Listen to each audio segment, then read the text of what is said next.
अस्सलामुअलैकुम। उम्मीद करता हूँ तमाम लोग खैरियत से होंगे। आपसे कुछ वक्त पहले ही, कुछ मिनट पहले ही ऑयल ने अपना $85 का हाई लगाया है और उस जगह के ऊपर आ गया है जहां पर बेसिकली समझ लीजिए पॉइंट ऑफ कंट्रोल है या फिर पॉइंट ऑफ नो रिटर्न है कि अगर इसके ऊपर गया तो फिर तो मुश्किल सूरत हाल कंटिन्यू शुरू हो जाएगी। जो संडे की वीडियो में मैंने आपको पूरा सिनेरियो समझा दिया था कि ऑयल ने किस तरीके से ड्यूरिंग द वॉर इस ट्रेंड लाइन को हमारी नहीं तोड़ा था और अब फिलहाल उसी ट्रेंड लाइन की तरफ दोबारा से बढ़ चुका है। और अभी कुछ देर पहले ही इसने $85 का हाई लगाया और ये हमारे लिए मुश्किल सूरत हाल है।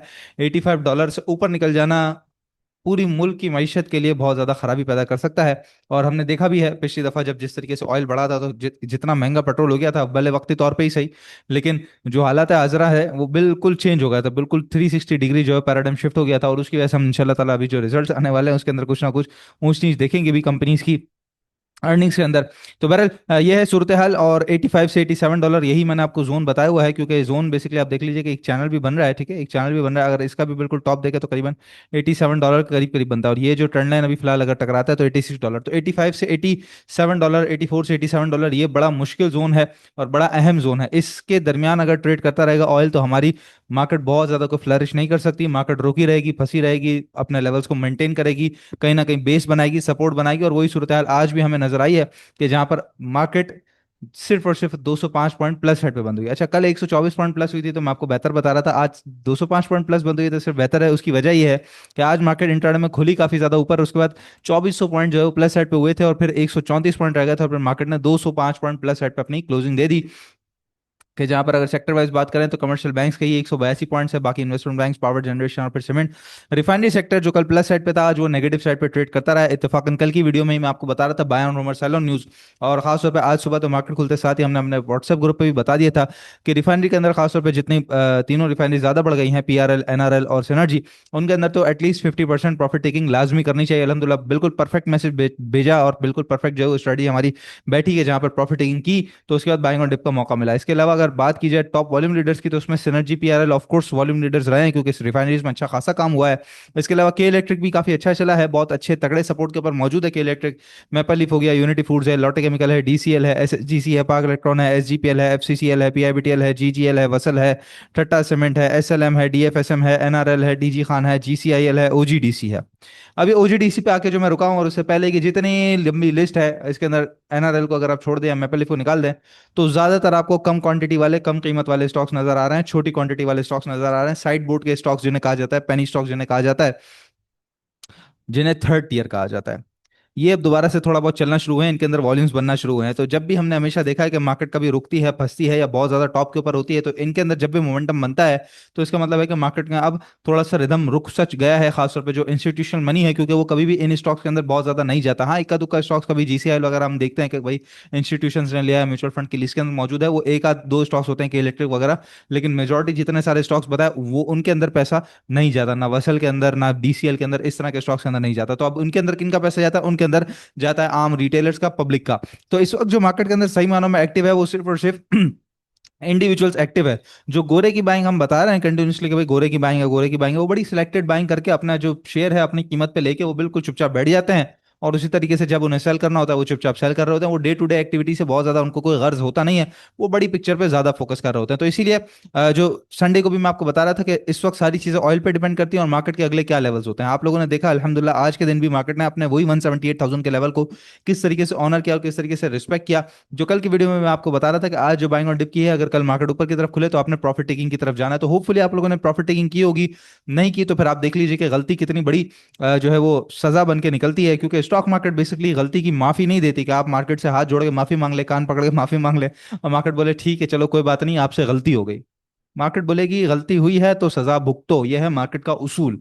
आपने गलती कर दी आप सजा ही भुगतेंगे, चाहे वो किसी स्टॉक को बहुत ज्यादा ऊपर जाके खरीद लिया या कोई बिल्कुल रुके हुए स्टॉक को समझा कि ये बिल्कुल रुक चुका है वहां पे खरीद के फिर वो और नीचे चले गया, या फिर मार्केट का जो पैटर्न है उसको फॉलो ना किया, मार्केट जिस तरीके से काम कर रही है उसको फॉलो नहीं किया, स्टॉप लॉस का ख्याल ना रखा, साथ साथ प्रॉफिट टेकिंग ना की, जो उसूल है डिसिप्लिन अगर उसको फॉलो ना किया तो मार्केट से हो गई मतलब आपसे हो गई गलती और मार्केट उस गलती को बख्शेगी नहीं, मार्केट उसकी देगी आपको सजा। तो लोगों को सजा मिलती है कि अरसा दराज तक फिर स्टॉक्स संभाल के रखने पड़ते हैं, इंतजार करना पड़ता है, या फिर मार्केट से खुदा हाफिज कह के बाहर जाना पड़ता है, क्योंकि सजा तो आपको मिलनी है। बहरहाल उसी का ध्यान रखा कीजिए।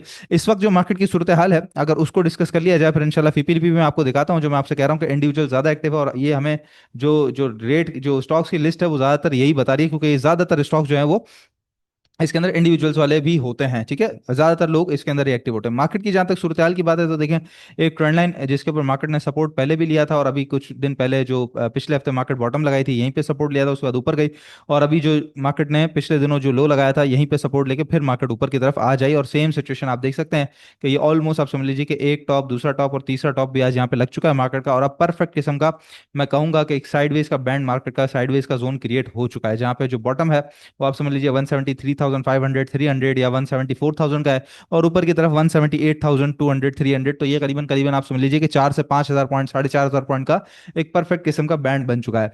इस बैंड को, बॉटम को अगर मार्केट ने तोड़ा तो मजीद नीचे जाएगी 3 से 4 हज़ार पॉइंट, जहां पे 1,70,000 का साइकोलॉजिकल बैरियर है हमारे पास। और अगर ऊपर की तरफ तोड़ा तो फिर हम इंशाल्लाह ताला 182,000 और 184,000 और 188,000 की तरफ जाता हुआ मार्केट को देखेंगे। अनटिल देन मार्केट से कोई बहुत बड़ी उम्मीद आपको नहीं रखनी चाहिए, ईदर साइड कोई भी अगर जोन ब्रेकआउट हो तो आप बिल्कुल ट्रेडिंग इन द जोन करेंगे, जिसमें बॉटम के करीब करीब आए मार्केट तो कुछ आपने खरीद लिया, ऊपर टॉप के करीब जाए तो वो जो खरीदा हुआ था नीचे वही आप चुपचाप बेच देंगे, बस दैट्स इट। इसके अलावा और कोई मजीद स्ट्रेटजी नहीं है। कहीं जोर जबरदस्ती करने की जरूरत नहीं है, कहीं क्वांटिटी बढ़ाने की जरूरत नहीं है, कहीं विदाउट रिस्क मैनेजमेंट या विदाउट स्टॉप लॉस काम करने की जरूरत नहीं है, कहीं प्रॉफिट टेकिंग के साथ, प्रॉफिट टेकिंग के वक्त जो है वो प्रॉफिट टेकिंग ना करने की जरूरत है।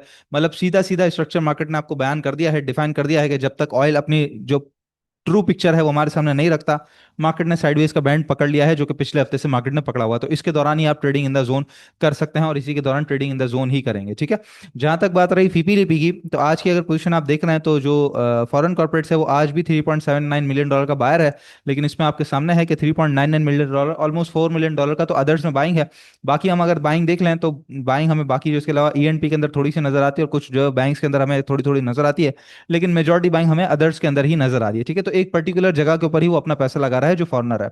इसके अलावा अगर इंडिविजुअल्स की बात करें तो आप देख रहे हैं अक्रॉस द बोर्ड बाइंग हमें नजर आती है अदर्स के अंदर, और इसके अलावा ऑयल मार्केटिंग कंपनीज के अंदर थोड़ी बहुत सी सेलिंग है। बाकी otherwise across the board buying हमें नजर आ रही है, चाहे वो टेक्नोलॉजी के स्टॉक्स हो, फर्टिलाइजर हो, ईएनपी हो, टेक्सटाइल हो, बैंक्स हो, हर जगह पे बाइंग नजर आ रही है, और इंडिविजुअल ज्यादा एक्टिव है, ठीक है। जहां तक बात रही बैंक्स की, तो बैंक्स $1.4 मिलियन का सेलर है, जहां पे सबसे बड़ी सेलिंग जो है वो अदर्स में है। कल की तरह आज भी अदर्स के अंदर ही ज्यादा काम हुआ है। इसके अलावा अगर बाइंग की बात की जाए तो सिर्फ और सिर्फ ईएनपी सेक्टर में बहुत थोड़ी सी हमें बेहतर किस्म की बाइंग नजर आ रही है। इसके अलावा जहां तक बात रही फंड्स की, तो फंड्स ने $1.77 मिलियन का सेल किया है, जहां पे $1.36 मिलियन की बाइंग है हमारे पास। अदर्स के अंदर जो सेलिंग है बड़ी वो नजर आती है ईएनपी सेक्टर में, ऑलमोस्ट अराउंड $2 मिलियन की, ठीक है। बाकी भी अक्रॉस द बोर्ड अगर हम देखें तो थोड़ी थोड़ी जहां जहां मौका मिला है वहां सेलिंग ही की गई है फंड्स की तरफ से। इसके अलावा इंश्योरेंस की बात कर ली जाए तो $0.84 मिलियन का बायर है, लेकिन अगर आप बाइंग देखेंगे तो बहुत थोड़ी थोड़ी सी है, जहां पे अदर्स में कुछ बेहतर बाइंग है। इसके अलावा अगर हम देखें तो यहाँ पे पावर सेक्टर और टेक्सटाइल सेक्टर में थोड़ी सी बाइंग नजर आ रही है, बाकी बहुत लिमिटेड सी बाइंग है। तो इसीलिए आपके सामने नजर आ गया जो ज्यादातर इस वक्त एक्टिव है वो इंडिविजुअल ही है, इसलिए पैसा अपना खुला रखना चाहिए, जितना खुला होगा उतना अच्छा है। खुला होने से मुराद ये नहीं है कि मार्केट बहुत ज्यादा खराब हो जाएगी, परेशान कर देगी, अगर हो भी जाए तो अल्लाह ना करे, अगर तो हमारे पास पैसा खाली होगा तो हम अपॉर्चुनिटीज बनेंगे, नीचे कहीं ना कहीं बाइंग करेंगे। लेकिन अभी फिलहाल जो सिनेरियो बन रहा है वो sell on top buy on dip, sell on top buy on dip वाला बन रहा है। तो उसी तरीके से सेल ऑन टॉप था आज का दिन, और अगर कल नीचे जाती है तो हमारे लिए जो सेल ऑन टॉप कर दिया पैसा खाली है, तो कल बाइंग ऑन डिप का मौका बन सकता है, क्योंकि बैंड ट्रेडिंग चल रही है। लेकिन एवरीथिंग डिपेंड्स ऑन ऑयल के आज की क्लोजिंग क्या आती है। अभी अलहमदुल्ला जी 83 81 पे आया है, ये जितना 85 से नीचे ट्रेड करता रहा है वो हमारे लिए, मुल्क के लिए बहुत ज्यादा अच्छी बात है। इसके अलावा याद रखिएगा अकाउंट ओपनिंग बड़ा आसान है स्टॉक मार्केट के अंदर। स्टॉकिफाई के साथ सबसे अच्छी बात क्या होती है कि जब आप हमारे साथ अकाउंट खुलवा लेते हैं तो टोटल शरिया कंप्लाइंट आपका काम होता है, जिसके अंदर आपकी जो ट्रेडिंग है या इन्वेस्टमेंट है वो टोटली शरिया कंप्लाइंट है, यानी कि इस्लामी शरई उसूलों के मुताबिक जो शरिया बोर्ड है उसने जो उसूल लागू कर दिए हैं, जो उसूल बना दिए हैं, उसके मुताबिक ही हमारी टीम काम करती है, जिसके अंदर ट्रेडिंग, इन्वेस्टमेंट, शरिया कंप्लाइंट स्टॉक्स के अंदर ही काम करना, बाय टुडे सेल टुमारो की ट्रेडिंग करना, कोई फ्यूचर, कोई लेवरेज किसी किस्म की जो है वो उधार पे काम करना, कोई हराम काम करना, किसी खराब स्टॉक के अंदर काम करना, ऐसी कोई सूरत हाल हमारे पास नहीं होती है। यानी कि आपकी इन्वेस्टमेंट टोटली सिक्योर भी रहती है, लेकिन वो टोटली शरई उसूलों के मुताबिक, इस्लामी शरई उसूलों के मुताबिक भी चल रही होती है, ठीक है। और साथ ही साथ जो हमारी सर्विसेज हैं उससे तो कौन इस वक्त वाकिफ नहीं है, पूरी इंडस्ट्री में इस तरह की सर्विसेज कोई आपको दे ही नहीं सकता, ना दे रहा है इस वक्त, ठीक है। तो इसलिए बेहतरीन किस्म की कंपनी के साथ, बेहतरीन किस्म की टीम के साथ, one of the best company के साथ इंडस्ट्री की और बेहतरीन सर्विसेज हासिल करने के लिए नंबर पर रब्ता कीजिए 0313 333 2998, जहां पे आपकी जो इन्वेस्टमेंट है या ट्रेडिंग है वो होगी भी शरिया कंप्लाइंट और होगी भी सबसे बेहतरीन इंशाल्लाह, क्योंकि टीम ही सबसे बेहतरीन है, ठीक है। तो रब्ता जरूर कर लीजिएगा। इसके अलावा कुछ खबरें हैं। US Honeywell proposes refinery upgrade plan. तो ये एक कंपनी है, एक इदारा है हनीवेल्स के नाम से, उसने प्रपोज किया कि भाई मॉडर्नाइजेशन और एक्सपेंशन होनी चाहिए पाकिस्तान रिफाइनरी की, और इनकी मुलाकात हुई है औरंगजेब साहब से। औरंगजेब साहब ने बोला कि जी बिल्कुल ठीक है।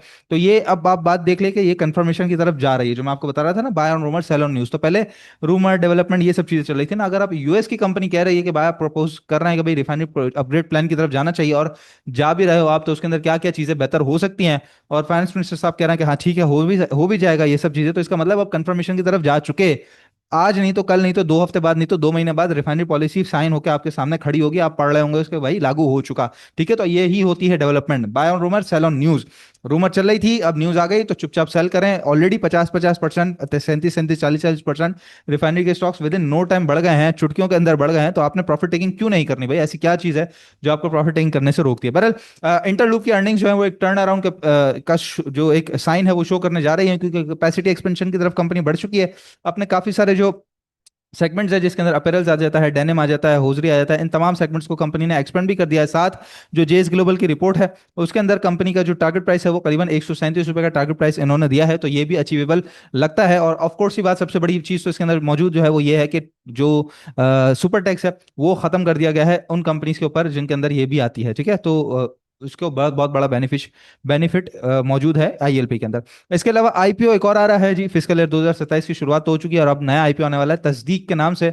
और तस्दीक जो है वो बेसिकली करीबन इसमें बता रहा था कि भाई 219 मिलियन जो शेयर्स हैं वो ऑफर करेगा। और अब जाहिर है ये खबर अभी हमारे सामने आई है, तो इंशाल्लाह ताला इसको पढ़ेंगे, कुछ बेहतर चीज़ें इसके अंदर होंगी तो ये आपको बताएंगे कि भाई आईपीओ बनने जैसा है नहीं बनने जैसा। अभी तक तो तमाम आईपीओस ने काफी अच्छा परफॉर्म किया है, तो ये भी अब देखते हैं कि किस तरह का आईपीओ आता है। इसके अलावा सी लिंक ग्रुप है, उसने करीबन 80% स्टेक अपने एक्वायर कर लिए हैं पीआईसीटी के अंदर। और इसी के बाद हमने देखा था कि थोड़ा सा आज पीआईसीटी का शेयर प्राइस जो है वो कुछ इंक्रीज हुआ है, तो ये एक अच्छी बेहतर खबर है कि मैनेजमेंट चेंज हो गई। साथ ही एक और खबर आई थी कि भाई आईएमएफ कहता है पाकिस्तान को कि जो गैस सेक्टर ने जितने बड़े बड़े लॉसेस कर दिए हैं उन सबको रिकॉग्नाइज किया जाए, खातों के अंदर जो है वो अनरियलाइज नहीं खड़ा करा जाए, रियलाइज करके उसको खत्म किया जाए, और साथ उसको सर्कुलर डेट जो लॉस है उसका हिस्सा बना दिया जाए। तो अब सर्कुलर डेट का जो मामला है वो थोड़ा सा अभी लटका हुआ सा है, और ये अब जो बात जाएगी वो सितंबर पे जाएगी। नेगोशिएशंस मजीद आगे बढ़ गए हैं, सितंबर के महीने में होंगे।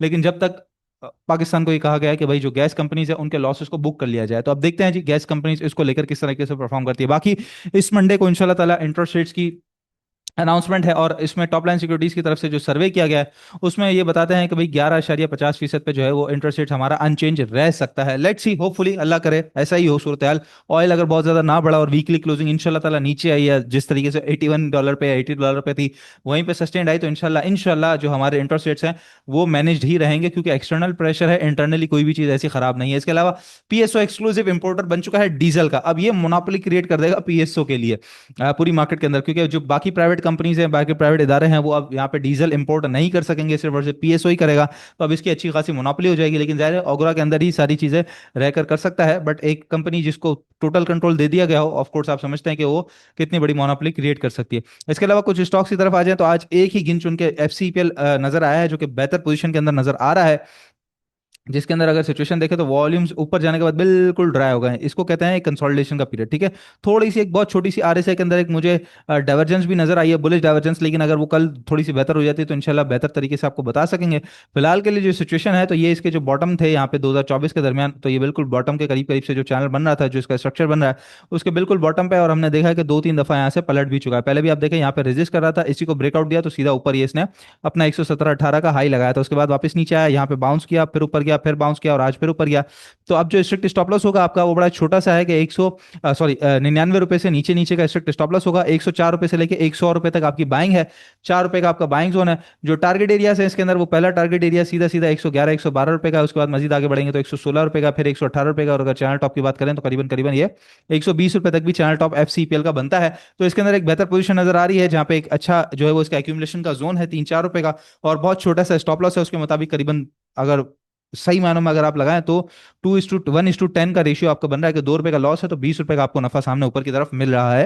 एफसीपीएल के अंदर 18 से ₹20 का नफा आपको मिल सकता है। एफसीपीएल के अंदर कंपनी अच्छी है, का पिछले दफा भी अच्छा कराया था तो अभी भी अच्छा करा सकता है। वेल, मार्केट की जो सिचुएशन है वो ठीक ही है, जैसे बैंड है वो वेल डिफाइंड होता हुआ सा नजर आ रहा है, और मोस्ट प्रोबेबली मुझे नजर ऐसा ही आता है जो मैं रीड कर सका हूं अभी तक। अलहमदुलिल्लाह जितनी रीडिंग पिछली जंग के बाद से लेके अभी तक की है अल्हम्दुलिल्लाह, जिस जिस तरह रीड किया है मार्केट उसी तरीके से परफॉर्म किए। हालांकि डे टू डे एक्टिविटी में मार्केट को टाइम करना सही तरीके से वो बड़ा मुश्किल काम है, लेकिन अल्हम्दुलिल्लाह टीम बेहतरीन है, सबका साथ आपस में रहता है, सब आपको वीडियोस बना बना के आके बता रहे होते हैं अपनी रीडिंग, तो आप देख रहे हैं कि किस तरीके से परफॉर्मेंस हमारी चल रही है, तो इसीलिए आपको बताया भी जाता है कि अकाउंट हमारे साथ खुलवाइए। तो बहरहाल नजर यही आ रहा है कि बैंड बिल्कुल वेल डिफाइंड है, जब तक इधर साइड ऊपर या नीचे कोई बैंड नहीं टूटता मार्केट के अंदर हम कोई बहुत बड़ा मूव एक्सपेक्ट नहीं कर सकते।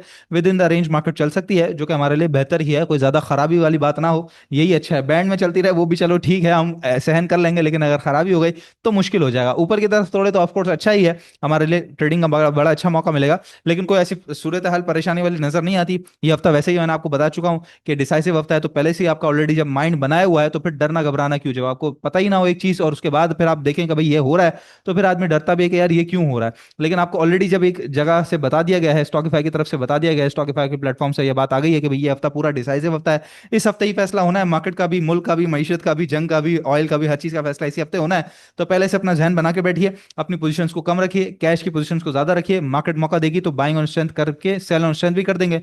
लेकिन अगर मार्केट ने मौका ना दिया और पोजीशन ज्यादा हुई, तो फिर आप कहाँ बेचेंगे और किसको बेचेंगे, सिर्फ उस बारे में सोचिए और साथ साथ प्रॉफिट टेकिंग जरूर करते रहिए। इंशाल्लाह ताला नेक्स्ट वीडियो में मुलाकात होगी, अपना बहुत ख्याल रखिएगा, अल्लाह हाफिज।